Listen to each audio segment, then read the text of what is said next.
बिस्मिल्लाहिर्रहमानिर्रहीम। अस्सलाम वालेकुम नाज़रीन मोहतरम, इससे पहले आप इस कहानी की 213 एक साथ सुन चुके हैं। अब किस्से 214 मुलाहिजा फरमाएं। मैं उस वक्त लफ्ज़ों की बंद गली में ही खड़ा था। कई लम्हे तक कमरे में गहरा सकूत रहा। फिर गोया अज़रा ने मुझे अपनी मौजूदगी का एहसास दिलाने के लिए कहा, सर आपने मुझे बुलाया था। हाँ, मैंने धीमे लहजे में कहा और दिल में सोचा कि काश मैंने उसे ना बुलाया होता। फ़ोन पर ही यह खबर सुना दी होती। किसी का सामना किए बगैर फ़ोन पर किसी को कोई बुरी खबर सुना देना फिर भी कुछ आसान होता है। सर मेरा ख्याल है मोना का पता चल गया है, वो पुरुम्मीद लहजे में बोली। हाँ, मैंने एक बार फिर धीमे लहजे में यही लफ्ज़ दोहराया। उस वक्त न जाने क्यों खुद को उसका मैं मुजरिम महसूस कर रहा था। मैंने गला खनकार का साफ करते हुए कहा, ज़रा जब तुम मोना की तलाश का काम लेकर यहाँ आई तो क्या तुम उसके बारे में कोई बुरी खबर सुनने के लिए तैयार थी? उसने फौरी तौर पर कोई जवाब नहीं दिया। मैं गो कि उसकी तरफ देखने की जुर्रात महसूस नहीं कर रहा था, लेकिन शायद गैर इरादी तौर से अंदाज में मैंने घूम कर उसकी तरफ देखा। उसकी आंखों में सितारे दम तोड़ चुके थे और उसके शगुफ्ता वजूद पर गोया खिज़ां का झोंका गुजर गया था। मेरे सवाल नहीं, शायद उसे बहुत कुछ बता दिया था। वो एक टुक मेरी तरफ देख रही थी। उसकी याकूती होंठ नहायत आहिस्तगी से हिले। जी हाँ, लेकिन आपसे मिलने के बाद जाने क्यों दिल को ढारस सी थी कि शायद हमारे मुकद्दर में भी कोई अच्छी खबर लिखी हो। वो नहायत ठहरे ठहरे लहजे में बोली, अज़रा मुझे अफसोस है कि ऐसा नहीं हो सका। मैंने कहा, आपने उसे ढूंढ लिया ना? उसने पूछा। हाँ, लेकिन शायद उसमें मेरा कोई कमाल नहीं, मैंने जवाब दिया। मुझे तो बैठे बिठाए ही उसके बारे में इत्तला मिल गई थी। उसने खुद ही मुझे फ़ोन किया था, लेकिन शायद उसने उस काम में ताख़ीर कर दी। मैंने उस तक पहुँचने में कतन ताख़ीर नहीं की। फ़ोन पर उससे बात होते ही एक लम्हा ज़ाया किए बगैर मैं उसके बताए हुए एड्रेस पर पहुँचा। लेकिन मैंने अटक अटक कर उसे बताया कि किस तरह मुझे मोना का फ़ोन मौसूल हुआ, किस तरह मैं और शफी शाह उस मकान तक पहुंचे और वहां हमें क्या देखने को मिला। वो चंद लम्हे साथ बैठी एक टुक मेरी तरफ देखती रही। उसे गोया सख्ता हो गया था। फिर अचानक के अकब से दो आंसू उसके चंबेली जैसे रुखसारों पर फिसल आए। ताहम उसकी खामोशी बरकरार रही। आंसू गोया किसी मुजस्मे की आंखों से निकले थे। मुझे अंदेशा महसूस हुआ कि कहीं उसे वाकई सख्ता तो नहीं हो गया था।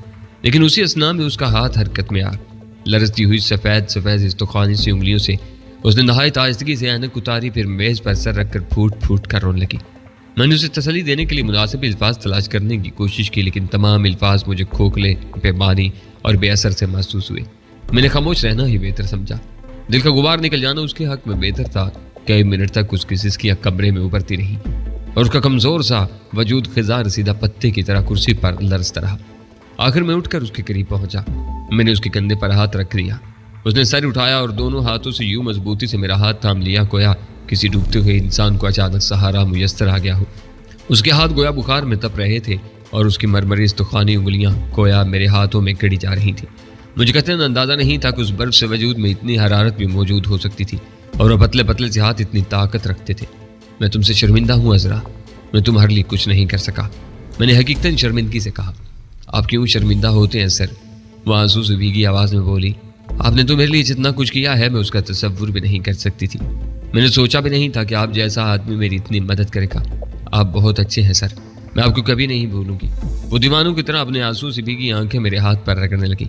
फिर अचानक उसने मेरा हाथ छोड़ दिया और उठ खड़ी हुई। बहुत से टिश्यू लेकर उसने अपना चेहरा पूंछा और मेज़ से ऐनक उठाते हुए बोली, मैं अब चलती हूँ। मुझे बता दीजिएगा मोना की लाश मुझे कहाँ मिलेगी। उसके रवैये की बेसाख्ती और उसके जज्बों की शिद्दत मुझे कदरे हैरान कर दिया था। मैंने संभलते हुए पूछा, तुम घर वापस जाना चाहती हो? मेरा मतलब है सक्खर। जी हाँ। वो मेरी तरफ देखे बगैर इस्बात में सर हिलाते हुए बोली, मुझसे जो कुछ हो सका मैंने कर लिया। आपसे जो कुछ हो सका आपने कर लिया, लेकिन हम में से कोई भी किस्मत के लिखे को नहीं मिटा सकता। मैं अब इस बेरहम शहर में एक लम्हा भी ठहरना नहीं चाहती। लोग कहते हैं ये बड़ा गरीब परवर शहर है, शायद कभी रहा हो। अब तो ये गरीबों की सबसे बड़ी कत्लगाह है। मैं अपनी बहन की लाश लेकर जिस कदर जल्दी मुमकिन हो सके यहाँ से निकल जाना चाहती हूँ। तुम्हें इस सिलसिले में कोई तरद्दुद करने या कहीं जाने की ज़रूरत नहीं, मैंने आहिस्तगी से कहा। तुम अपना एड्रेस वगैरह छोड़ जाओ, मैं ये तुम्हारे घर पहुँच जाएगी। और हाँ, एक बात मैं और कहना चाहता हूँ, ख्वाहिश से कोई फ़र्क पड़ता हो या ना पड़ता हो, ख्वाहिश से तुम्हें कोई दिलचस्पी हो या ना हो। उसने भीगी भीगी आंखों से सवालिया अंदाज में मेरी तरफ देखा। इन आंखों में गुलाबी डोरे तैर रहे थे। मैंने ठहरे ठहरे लहजे में कहा, मैं मोना को तो मौत से नहीं बचा सका, लेकिन मेरा तुमसे वादा है कि उसके कातिल या कातिलों को भी मौत से कोई नहीं बचा सकेगा। शायद उससे दिल का जख्म मंदमिल होने में कोई मदद मिले। उसने बैठी बैठी सी आवाज़ में कहा, मेरा एड्रेस और राब्ते का फ़ोन नंबर वगैरह अंबर के पास है। खुदा हाफिज़। मुझसे जो भी गुस्ताखियाँ सरजद हुई हैं उन्हें एक दीवानी की हरकत समझकर माफ़ कर दीजिएगा। अल्लाह आपको खुश रखे। वो तेजी से घूमी और एक झटके से कमरे का दरवाजा खोल कर निकल गई। मैं धम से अपनी कुर्सी पर ढेर हो गया। यकलख्त मुझ पर एक अजीब सी तकन का हमला हुआ था। मुझे मालूम था अजरा अभी अंबर के कमरे में रुकी होगी और उससे सब कुछ बताकर मजीद आंसू बहा रही होगी। दूसरे रोज जबकि मोना की मैयत उसके घर रवाना की जा चुकी थी और अखबारात में उसकी मौत की खबर छप चुकी थी, मैं ऑफिस में आकर बैठा ही था कि अंबर ने इनकर काम पर बताया, सर फिर दानिश साहब का फोन है। फिर वो हिचकिचाते हुए बोली, वो हिचकियां लेकर रो रहे हैं सर। ओह मेरे खुदा। मैंने ज़ेर लब कहा, बहरहाल बात करवाओ। उस लाइन मिलाई। फिर दानिश वाकई बच्चों की तरह रो रहा था। अफजल साहब ये क्या हो गया, ये तो बड़ा जुल्म हुआ है। वो हिचकियां लेते हुए बोला, आप कौन से जुल्म की बात कर रहे हैं पीर साहब, इस शहर में तो बहुत से जुल्म हो रहे हैं। मैंने मुलाहिमे से कहा, अफजल साहब हमें तो बस एक ही हस्ती से गरज थी और उसके साथ बड़ा जुल्म हुआ है। मेरा दिल चाह रहा है इस शहर को आग लगा दूं। शहर को तो पहले ही आग लगी हुई है पीर साहब। हर शख्स जिसकी ज़ात या अना को कोई ठेस या तकलीफ पहुंचती है वो सोचता है शहर को आग लगा दूं। शहर बेचारे का ना जाने क्या कसूर है। मैंने कहा, आप बात तो बताएं, हुआ क्या है? आपने अखबारात नहीं देखे क्या? उसने बदस्तूर हिचकियाँ लेते हुए पूछा। फिर वो जवाब का इंतजार किए बगैर बोला, देखे भी होंगे तो शायद आपकी नज़र से वो खबर न गुजरी हो। इतना बड़ा जुल्म और इतनी छोटी सी खबर कोनों खुदरों में छपी हुई है। अखबारात ने उसे अहमियत ही नहीं दी। बड़े अफसोस का मकाम है। वो बिलक बिलक कर रोने लगा। अच्छा मैं समझ गया। मैंने जल्दी से कहा, आप मोना के कत्ल की बात कर रहे हैं। मैंने खबर देख ली है। मैं इस सिलसिले में आपको फ़ोन करने ही वाला था। अच्छा हुआ आपने खुद कर लिया। लेकिन आप इस सदमे को इस तरह दिल पर मत लें। कैसे दिल पर ना लें अफसल साहब, हमने ज़िंदगी में पहली बार तो किसी से मोहब्बत की थी। वो कुछ और भी हिचकियाँ लेकर रोने लगा। आपने शायद कभी किसी से मोहब्बत नहीं की अफजल साहब, इसलिए आपको किसी के दर्द का अंदाज़ा नहीं। उसके लहजे में शिकवा था। मुझे अच्छी तरह अंदाज़ा है पीर साहब, लेकिन क्या किया जाए, जो हो चुका है उसे अब बदला नहीं जा सकता। मेरे अल्फाज खा आपको कितने भी घिसे पिटे लगे, लेकिन इसके सिवा कुछ कहा भी तो नहीं जा सकता। आप सब्र करें। हमारी वालदा मोहतरमा भी यही कह रही थी और हमने ज़िंदगी में कभी उनका हुक्म नहीं टाला, लेकिन इस मामले में हम उनका हुक्म भी नहीं मान सके। हम सब्र किस तरह करें, ये कोई हमारे इख्तियार की बात थोड़ा ही है। अब तो बस यही पछतावा दिल को सांप की तरह डसे जा रहा है कि हमने उसे जाने ही क्यों दिया था। हम इतनी सी गलती ना करते तो आज वो जिल्लत की मौत मरने की बजाय एक मलका की तरह इस शहर में रह रही होती। न जाने कितनी औरतें उसके मुकद्दर पर रश्क करती। एक रात में वो कीचड़ के फूल से सर का ताज बन जाती। वो खुद भी अपने आप पर रश्क करती। अफसोस सब कुछ ना हो सका। ये सदमा हमसे बर्दाश्त नहीं हो रहा। खुदारा अफजल साहब कुछ देर के लिए हमारे पास आ जाएं और हमें तसल्ली दें। मुद्दत के बाद हमें आपकी सूरत में एक माकूल दोस्त दिखाई दिया है। आपकी बात हमारे दिल पर असर करती है। खुदा के वास्ते चंद मिनट ज़रूर हमारे लिए निकालें। ज़रा सी देर के लिए गरीब खाने पर आ जाएं। उसके लहजे में अनगिनत इल्तिजाएं थी। एक बार फिर वो बच्चों की तरह रोने लगा। बिलाशुबा वो एक अजीब व गरीब किरदार था। मैंने एक लम्हे के लिए खामोशी के बाद तेज़ी से कहा, खुदा के लिए पीर साहब आप अपने आप को संभालें। यूँ बच्चों की तरह रोना आपको ज़ेब नहीं देता। मैं चंद मिनट में आपके दौलत कदे पर हाजिर होता हूँ। मैं आपकी खिदमत के लिए हाजिर हूँ पीर साहब। आप अपना एड्रेस मुझे बताएं। मैंने अचानक फैसला किया था कि मौका अच्छा था। बेहतर था कि उस शख्स का घर देख लिया जाता। मैंने अपना कार्ड आपकी खिदमत में पेश किया था। वो शू शू करते हुए बोला, बहरहाल जुबानी भी बता देता हूँ। उसने मुख्तसर क्लिफ्टन के एक ब्लॉक का एड्रेस बताया और बोला, अगर ज़रा भी दिक्कत पेश आए तो इस ब्लॉक में पहुँचने के बाद किसी से भी पूछ लीजिएगा, वो आपको इस कादम के गरीब खाने तक छोड़ जाएगा। ठीक है, मैं अभी हाजिर होता हूँ, मैंने कहा और फ़ोन बंद कर दिया। मैं कुछ देर साख्त बैठा उस शख्स के बारे में सोचता रहा। पहली मुलाकात पर मैंने दिल ही दिल में उसे कोई ख़ास अहमियत नहीं दी थी, लेकिन अब मैं सोच रहा था कि उसे थोड़ा सा टटोल ही लेना चाहिए था कि आखिर ये क्या चीज़ था। मैंने शफीशा को फ़ोन करके अपने पास बुला लिया और उसी के तवस्सुत से अपने दो आदमियों को भी मुतल्ला कर दिया कि हम पीर दानिश से मिलने जा रहे थे। उन्हें एड्रेस बता दिया गया और हदायत कर दी गई कि वो उस वक्त तक दूर दूर से उस मकान पर नज़र रखें जब तक हम दोनों मिलकर बखैर आफियत वापस ना आ जाएं। नए लोगों से मिलने के वक्त कुछ एहतियात कर लेना ही बेहतर था, खसूसन ऐसे लोग जिनकी ज़ात ज़रा भी पुरस्रारियत के पर्दे में लिपटी हुई थी या वो किसी न किसी एतबार से ताकतवर थे। शफीशा के साथ मैं पीर दानिश से मिलने के लिए रवाना हुआ। रास्ते में मैंने उसे पूछा, तुम उस शख्स के बारे में कुछ जानते हो? बस यही कि शहर का बहुत अहम, बहुत ताकतवर, बहुत दौलतमंद और बहुत बारसूख शख्स है, शफीशा ने कहा। लेकिन सुना है उसकी शख्सियत के पीछे असल में उसकी माँ है। ये अपनी माँ की कठपुतली है। उसके हुक्म के बगैर ये उंगली भी नहीं हिलाता और उसका कोई मामला माँ से पुशीदा नहीं। क्या उसकी दाश्ताओं तक के मामलात उसकी माँ के इल्म में होंगे? मैंने कदरे हैर से कहा, शायद। शफी कंधे उचका कर मुबहम लहजे में बोला, मुझे याद था कुछ देर पहले मुझसे फ़ोन पर बात करते वक्त भी पीर दानिश ने बताया था कि उसकी वालदा मोहतरमा ने उसे सब्र करने की तलकीन की थी। उसका मतलब था वो पीर दानिश के गम की वजह से भी वाकिफ थी। हमें पीर दानिश का मकान ना तो तलाश करना पड़ा और ना ही किसी से उसके बारे में पूछना पड़ा। शफीशा ने कम अज़ कम बाहर से उसका घर देखा हुआ था, میں اس کی دولت مندی کے تذکرے تو سن چکا تھا، اس کے باوجود اس کا مکان دیکھ کر مجھے خفیف سی حیرت ہوئی۔ اس مہنگے علاقے میں واقع اس کا مکان کسی قلعے سے کم نہیں تھا۔ اس کی بیرونی ساخت میں تاثر بھی قلعے والا ہی پیدا کیا گیا تھا۔ بلند بیرونی دیوار کافی موٹی معلوم ہوتی تھی اور قلعے کے سٹائل میں ہی ذرا ترچھی تعمیر کی گئی تھی۔ عالیشان مکان کی اصل عمارت کے قریب پہنچنے سے پہلے ہی ہمیں سامنے والی منزل کی طویل و عریض ٹیرس نظر آئی، جس کے سامنے کی نیچی سی دیوار یقیناً امپورٹڈ ٹائلوں سے تیار کی گئی تھی۔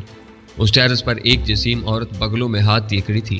اس کے گھٹنوں تک ٹیرس کی دیوار تھی، لیکن یہ اندازہ کرنا مشکل نہیں تھا کہ وہ ایک تراز کا دور تھی۔ اس کی رنگت سانولی تھی، عمر 60 سے کم نہیں رہی ہوگی، لیکن وہ کسی سانڈنی کی طرح مضبوط دکھائی دے رہی تھی۔ اس کے چوڑے چکلے اور بےکشش چہرے پر بلا کی صفاقی تھی۔ اس کے دائیں بائیں دو خادمہ ٹائپ لڑکیاں ہاتھ باندھے سر جھکائے کھڑی تھیں۔ وہ یقیناً پیردانش کی والدہ محترمہ تھی۔ حیرت کی بات تھی کہ اتنی دراز کا عورت کا بیٹا اتنا پستہ قد تھا، شاید اس کا شوہر پستہ قد رہا ہو۔ وہ کچھ اس طرح ٹیرس سے نیچے کا جائزہ لے رہی تھی جیسے زمانہ قدیم کی کوئی متعلق العنان ملکہ اپنے محل کے کسی مینار پر کھڑے ہو کر اپنی سلطنت کے کسی حصے کا معائنہ کر رہی ہو، اور جو کچھ اس نے دیکھا ہو وہ اسے پسند نہ آیا ہو۔ ہمارے آگے چلتے ہوئے ملازم نے گو کے سر اٹھا کر اس کی طرف نہیں دیکھا تھا، لیکن اسے یقیناً اس کی موجودگی کا علم تھا۔ ٹیرس کے عین سامنے پہنچ کر وہ پرانے شاہی غلاموں کی طرح جھکا اور دیر تک جھکا ہی رہا۔ میں اس دوران اس کے پیچھے کھڑا خود کو چغد محسوس کر رہا تھا۔ شاید شفیع شاہ کے محسوسات بھی مجھ سے مختلف نہ رہے ہوں، اور اس کو شاید توقع رہی ہو کہ میں اور شفیع شاہ بھی اس کے احترام میں رکوع کی سی حالت میں چلے جائیں گے، لیکن ہم نے اس قسم کی کوئی زحمت نہیں کی اور سارس کی طرح گردنیں اٹھائے اس کی طرف دیکھتے رہے۔ وہ ہم سے چند فٹ کی اونچائی پر کھڑی تھی۔ دفعتاً اس کا ہاتھ حرکت میں آیا اور وہ اپنی موٹی سی انگشت شہادت سے میری طرف اشارہ کرتے ہوئے انگریزی میں بولی، تم یقیناً افضل ہو۔ یہ سوال نہیں، بیان تھا۔ شفیع شاہ کی طرف اس نے کوئی خاص توجہ نہیں دی تھی۔ میں نے ہلکی سی خوش خلق مسکراہٹ کے ساتھ ملائمت سے کہا، یس مادام۔ اس نے مزید ایک لفظ بھی نہیں کہا۔ وہ ایڑیوں کے بل گھومی اور مارچ کرنے کے انداز میں قدم اٹھاتی ٹیرس پر پیچھے کہیں غائب ہو گئی۔ خادمائیں بھی تیزی سے گھوم کر مشینی انداز میں اس کے پیچھے پیچھے چلی گئی تھی۔ اس کے نظروں سے اوجھل ہونے کے چند سیکنڈ بعد تک مجھے کچھ یوں لگا جیسے ٹیرس پر اس کے قدموں کی دھمک گونج رہی ہو۔ مجھے کچھ یوں لگا جیسے وہ صرف میری شکل دیکھنے کے لیے وہاں کھڑی تھی۔ وہ یقیناً معمولی شکل و صورت کی ایک غیر معمولی عورت تھی۔ ایک پیر دانش نہیں اور بھی نہ جانے کتنے لوگ اس کے اشاروں پر ناچتے ہوں۔ ہم نے گاڈ فادر اس سے ملتی جلتی شخصیتوں کے قصے تو پڑھے تھے، فلمیں بھی دیکھی تھی۔ یہ عورت کچھ گاڈ مدر قسم کی چیز معلوم ہوتی تھی۔ ہم اپنے سروں کو صحیح پوزیشن میں لے آئے۔ ہمارے سامنے رکوع کسی حالت میں گیا ہوا ملازم کچھ اس طرح گہری سانس لے کر سیدھا ہو گیا جیسے اس کی کمر سے پتھر کی کوئی بھاری سل ہٹا لی گئی ہو۔ ہم اس کی رہنمائی میں مکان کی اصل عمارت میں داخل ہوئے، جس کا ماربل کا فرش یوں چلملا رہا تھا جیسے اس پر تازہ تازہ پالش کی گئی ہو۔ ٹھوس لکڑی کے بھاری بھرکم منقش دروازے نہایت خوبصورت تھے۔ تھوڑی دیر بعد ملازم سرگوشی میں بولا، یہ پیر صاحب کا بیڈ روم ہے، آپ کے منتظر ہیں، آپ اندر جا سکتے ہیں۔ میرا اندر جا کر اطلاع دینا ضروری نہیں ہے۔ میں نے احتیاطاً دھیرے سے دروازے پر دستک دی۔ وہ گویا کسی غیبی آنکھ سے مجھے دیکھ رہا تھا۔ اندر سے اس کی مدھم مگر کھرکھراتی سی آواز سنا دی، آ جائیں افسر صاحب۔ میں اور شفیع شاہ آہستگی سے بھاری بھرکم دروازہ کھول کر اندر داخل ہوئے تو وہ گنبد نما جالی میں گھرے ہوئے اپنے عظیم الشان بیڈ سے اتر رہا تھا۔ سلیپر پہن کر وہ دونوں بازو پھیلائے میری طرف بڑھا۔ اس کا چہرہ آنسو سے تر تھا اور چھوٹی چھوٹی آنکھیں بوٹی کی طرح سرخ تھیں۔ آپ نے بہت دیر لگا دی افسر صاحب۔ میں تو روتے روتے بے حال ہو گیا۔ وہ مجھ سے بغل گیر ہو گیا۔ وہ گینڈا نما شخص میری بغل میں موند کے شوں شوں کر کے رونے لگا اور میری سمجھ میں نہیں آ رہا تھا کہ کس طرح اسے تسلی دوں۔ میں نے اس کی چوڑی چکلی کمر تھپتھپاتے ہوئے اٹک اٹک کر تسلی آمیز جملے بولے اور اسی دوران بیڈ روم کا جائزہ لیا۔ وہ ایک طویل و عریض اور افسانوی قسم کا بیڈ روم تھا۔ ہم کھڑکیوں کے قریب موجود شاندار صوفوں میں دھنس گئے۔ وہ ہمارے مقابل ہے بیٹھا۔ چند سیکنڈ میں ہی اس کی حالت سنبھل گئی تھی۔ وہ آنسو سے بھیگی اپنی داڑھی کو ٹیشو پیپر سے صاف اور خوش کرنے کی کوشش کرتے ہوئے بولا، مما کا فون تھا۔ انہوں نے کہا ہے کہ مجھے مہمانوں کے سامنے رونے توڑنے سے پرہیز کرنا چاہیے۔ اس کے علاوہ انہوں نے حکم دیا ہے کہ مہمانوں کی تواضع میں کوئی کسر نہ اٹھا رکھی جائے۔ اس دوران میں نے دیکھا کہ اس کے بیڈ کی دوسری ٹیبل پر مونا کی بڑی سی فریم شدہ تصویر رکھی تھی۔ وہ ایک کلوز اپ تھا جس میں وہ بے ساختہ ہنستی دکھائی دے رہی تھی۔ بلا شبہ وہ خوبصورت لڑکی کی تصویر تھی جس کی ہنسی زندگی سے بھرپور تھی۔ اس تصویر کو دیکھ کر گمان تک نہیں گزرتا تھا کہ اس لڑکی کا اصل کردار کیا تھا اور وہ کن کن نشیب و فراز میں پڑ چکی تھی۔ وہ کالے سے حال ہی میں نکلنے والی کسی ہنستی کھیلتی خوبصورت اور پر امنگ لڑکی کا فریش چہرہ تھا۔ اس تصویر نے ایک لمحے کے لیے مجھے الجھا دیا تھا۔ انداز بتاتا تھا کہ وہ ماڈلنگ کے گھر سے کھینچی گئی تھی۔ اصل میں ایک تضاد بھی نمایاں ہو گیا تھا۔ میں نے اسے ایک دور افتادہ اسرت زدہ اور پراسرار سے مکان میں پھندے میں لٹکے دیکھا تھا۔ کون تصور کر سکتا تھا کہ وہ پھول اس وقت یا اس وقت کیسا نظر آ رہا تھا۔ आपके मामा को आपके दुख की वजह मालूम है? मैंने उसकी बात काटते हुए और तस्वीर की तरफ इशारा करते हुए पूछा। जी हाँ, उसने इत्मीनान से जवाब दिया। मम्मा से तो मेरी शायद कोई बात छुपी हुई नहीं है, छुपी रह भी नहीं सकती। जिस तरह एक शीरख्वार बच्चे की हर बात माँ के सामने अयां होती है, बिल्कुल उसी तरह मैं भी अपनी मम्मा के सामने बिल्कुल बेपर्दा हूँ। अपनी मम्मा के लिए मैं अब भी एक शीरख्वार बच्चा हूँ और उनकी नज़र में मेरा हर काम तिफलाना है।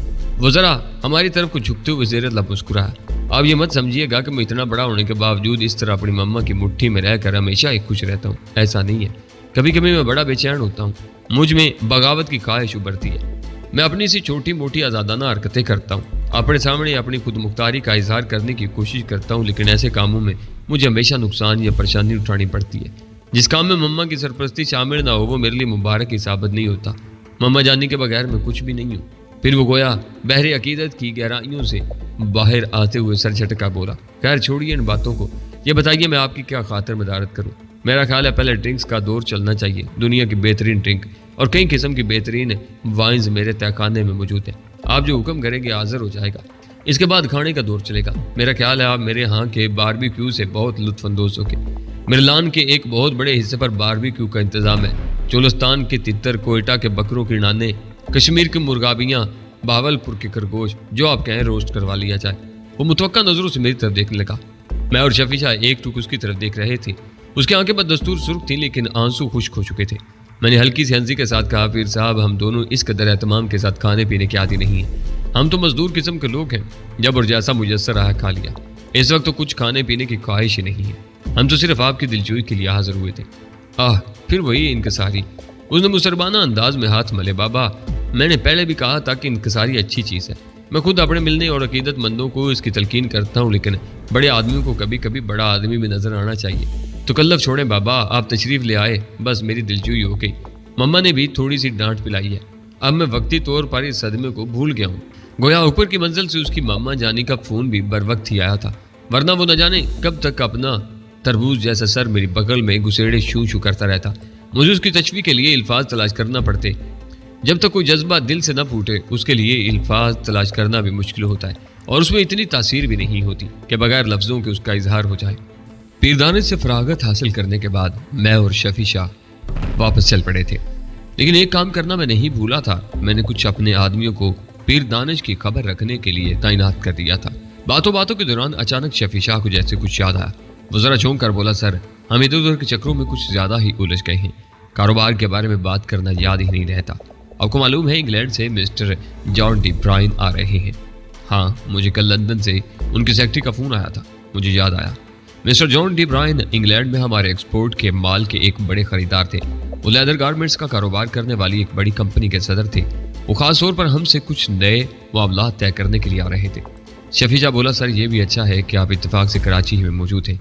मिस्टर ब्राइन भी अपनी कंपनी के सरबराह हैं। प्रोटोकॉल का तकाजा है कि आज शाम आप उन्हें लेने एयरपोर्ट चलें। वो 2-3 रोज यहाँ ठहरेंगे। उन्हें कुछ और लोगों से भी मुलाकात करनी है, फिर हम उन्हें लाहौर रवाना कर देंगे। हमसे उनके असल मामलात लाहौर ही में तय पाने हैं। वहाँ राहिला टोरी और हमारे एक्सपोर्ट मैनेजर उनसे बातचीत कर लेंगे। यहाँ सिर्फ आप थोड़ी देर के लिए उनकी मेज़बानी कर लें। गोरा खुश हो जाएगा, हमारा अहम बायर है। अंबर ने आज सुबह उसका फैक्स भी मेरे सामने अहम कागजात की फाइल में रखा हुआ था। मैंने निकले में सोचने के बाद गहरी सांस लेकर कहा, ठीक है शफीशा, तुम कहते हो तो मैं गोरे को खुश करने के लिए तुम्हारे साथ एयरपोर्ट चलूंगा। शफीशा ने बताया कि फ्लाइट रात 8 बजे पहुंचनी थी। मिस्टर इब्राहिम को हमारे होटल ही में ठहरना था। शफीशा ने अपने तौर पर पहले ही प्रोग्राम बनाया हुआ था कि वो हमारे साथ ही डिनर करेगा। मुझे ऑफिस छोड़कर शफीशा रुखसत हो गया।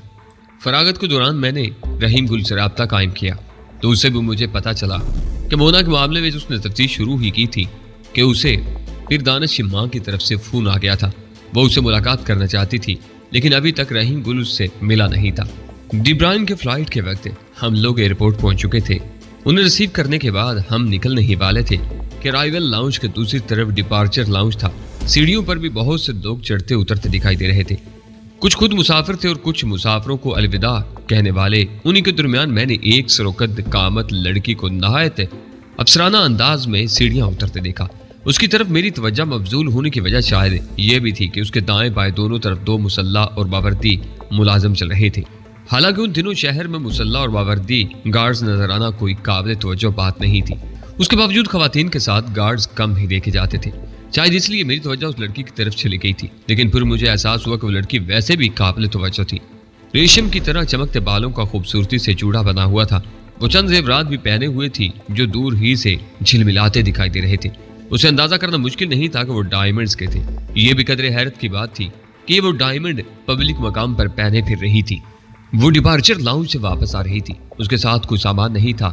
امکان یہی تھا کہ وہ کسی کو سی آف کر کے آ رہی تھی۔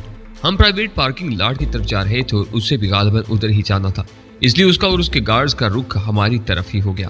میں گردن موڑ موڑ کر ترچھی نظر سے غیر محسوس انداز میں اس کی طرف دیکھے جا رہا تھا۔ مجھے اس کے چہرے مورے اور شخصیت میں شناسائی کی کچھ جھلک محسوس ہو رہی تھی، مگر میں نے اپنے آپ کو سمجھایا، افضل پیارے، حسن سے تو تمہارا طلب کا رشتہ پرانا ہے، شاید اس لیے تمہیں ہر حسین صورت شناسا دکھائی دیتی ہے۔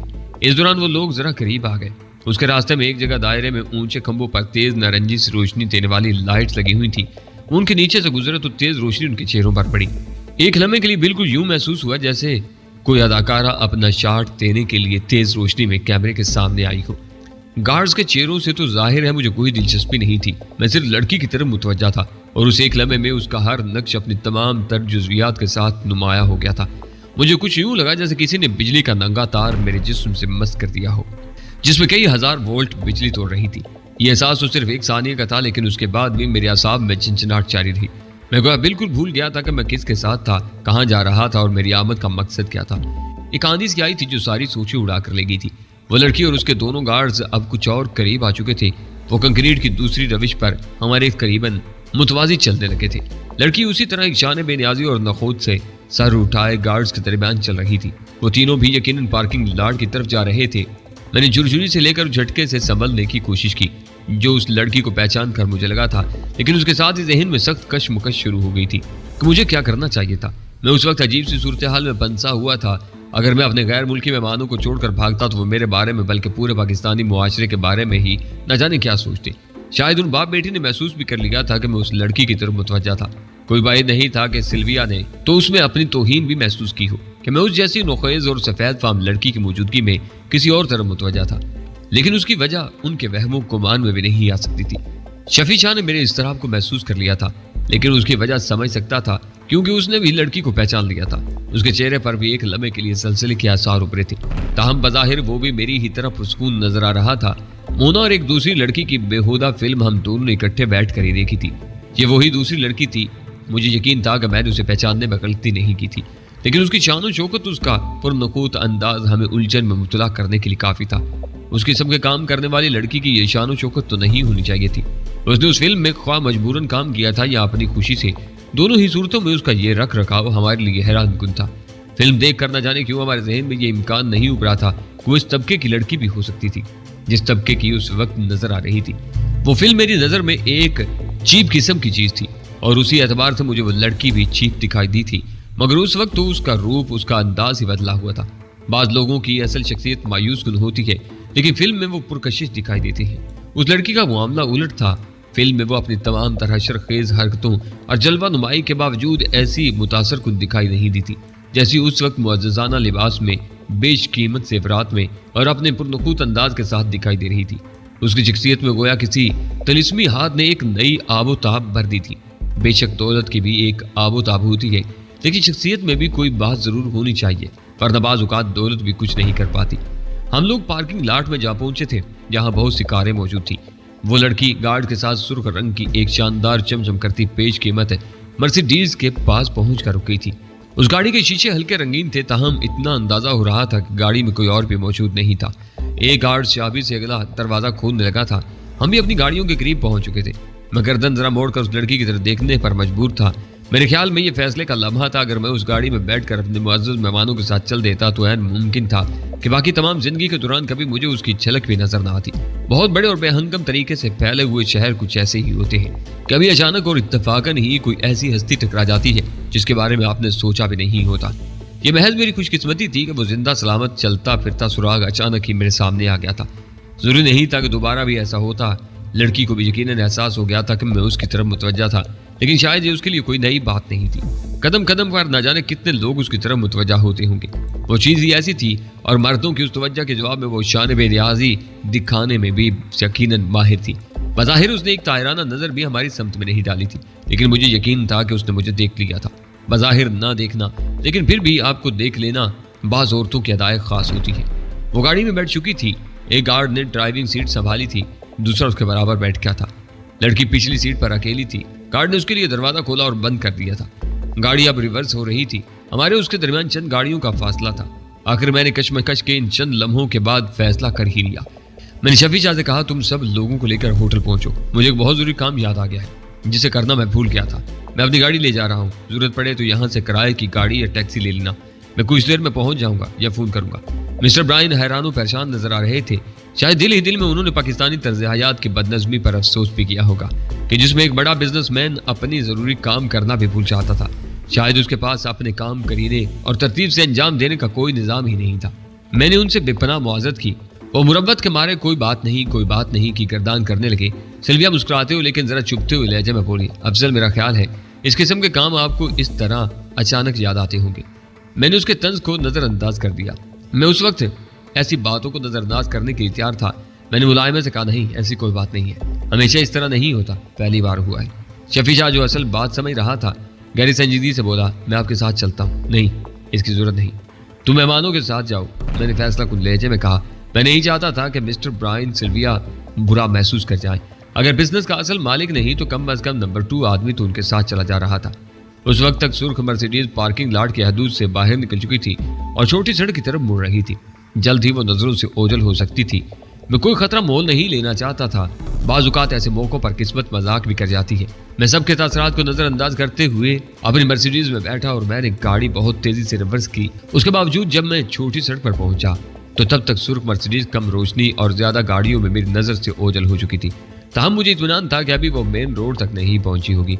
मुझे उसको मेन रोड पर पहुंचने से पहले तलाश करना था, वरना मसला पैदा हो सकता था कि वो दाएं तरफ मुड़ी थी या बाएं तरफ। मुझे उस पुरस्कून सी सड़क पर काफी तेज रफ्तारी का मुजाहरा करना पड़ा, जिस पर यकीनन दूसरी गाड़ियों वालों ने मुझे बुरा भला भी कहा होगा। चलते मुझे सुर्ख मर्सिडीज नजर आ गई जो हलकोरे लेती हुई मेन रोड की तरफ मुड़ चुकी थी। मर्सिडीज की रफ्तार अच्छी खासी तेज हो तब भी तेज महसूस नहीं होती। उस वक्त मर्सिडीज ही मर्सिडीज का ताक़ुब कर रही थी। दोनों की रफ्तार खासी तेज थी। ताहम मैंने दरमियान में मुनासिब फासला रखा था। शाहराह फैसल पर पहुंचने के बाद ताक़ुब आसान हो गया क्योंकि वहां ट्रैफिक ज्यादा था और अंदाजा करना मुश्किल था कि कोई गाड़ी किसी दूसरी गाड़ी का ताक़ुब कर रही थी। उस सड़क पर मर्सिडीज की रफ्तार कुछ और तेज हो गई। गोरा कब्रिस्तान पहुंचकर वो गाड़ी को रंगी रोड पर मुड़ी तो मुझे अंदाजा हो गया कि वो डिफेंस चाहेगी। मेरा अंदाजा दुरुस्त से निकला। सनसेट बुलेवार्ड से पहले ही गाड़ी डिफेंस की तरफ मुड़ गई। डिफेंस की गलियों में उस वक्त वीरानी छाई हुई थी। कहीं कहीं रोशनी भी बहुत कम थी। बड़े बड़े मकानों के बेशतर हिस्से तारीकी में डूबे हुए थे। चारों तरफ सन्नाटे का राज था। कहीं कोई कुत्ता भी दिखाई नहीं दे रहा था जो भूख कर जिंदगी का एहसास दिलाता। मुलगजे अंधेरे में मकानों और दरख्तों वगैरह के हेवले कुछ अजीब पुरस्रार सा मंजर पेश कर रहे थे। उन गलियों में सुर्ख मर्सिडीज वालों को एहसास हो सकता था कि गाड़ी मुसलसल उनके पीछे आ रही थी, इसलिए मैंने दरमियानी फासला बढ़ा दिया। सुर्ख गाड़ी की रफ्तार बहुत कम हो चुकी थी। दफातन वो एक दो हैकल परिंदे की तरह धीरे धीरे हलकोरे लेती एक गली में मुड़ गई जो दूसरी गली से भी कुछ ज्यादा तारीख दिखाई देती थी। मेरी किसी नामालूम हिस्स ने मुझे उस गली में मुड़ने से बाज रखा और ये अच्छा ही हुआ क्योंकि जब मैं उस गली के सामने से गुजरने लगा तो मुझे महसूस हुआ कि वो आगे से बंद थी। सुर्ख मर्सिडीज एक बुलंद बाला गेट के सामने रुक चुकी थी और उसे ड्राइव करने वाला हारन बजा रहा था। अगर मैं उनके पीछे पीछे गली में मुड़ जाता तो उन्हें एहसास हो जाता कि कोई उनका ताक़ुब कर रहा था और मैं फिलहाल उन्हें यह एहसास दिलाना नहीं चाहता था।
ہے۔